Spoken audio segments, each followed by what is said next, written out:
नमस्कार शेतकरी बांधवांनो. हार्वेस्टिंग झाल्यानंतर काही थोडेफार खराब पेरू निघतातच.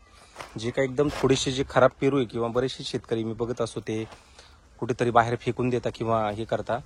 तर आता आमच्या अण्णा आणि मी असं ठरवलं, कारण की पेरू जी काही ताकद पेरू जो घेत असतो पूर्ण झाडापासून, ती सगळी ताकद ह्या फळामध्ये जात असते.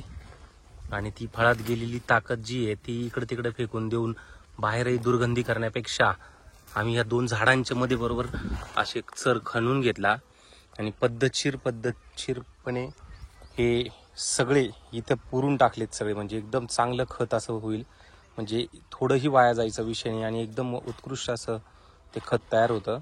कारण की झाडाला दिलेलं आपण जेवढे काही पोषण अन्नद्रव्य जे आहेत ते सगळे याच्यामध्ये आहेत आणि तेच डायरेक्ट आपण पुरून टाकतोय आणि त्याच्यामुळे खत चांगलं तयार होणार आहे आणि त्याचा फायदा चांगलाच होणार आहे झाडांना. म्हणून एकही आणि बाहेर इकडे तिकडे फेकून दिले आणि दुर्गंधी होण्यापेक्षा अतिशय चांगलं असं हे नियोजन आमच्या अण्णांचं नियोजन होतं आणि अण्णांनी आम्ही हे पूर्ण केले. बघा, हे सगळ्या ठिकाणी आम्ही पूर्ण करून व्यवस्थित बुजून टाकले. तिथं हे म्हणजे जे आपण म्हणतो प्रॉपर विल्हेवाट म्हणण्यापेक्षा हेच जैविक खत तयार झालंय चांगलं आणि खत तयार पण होईल.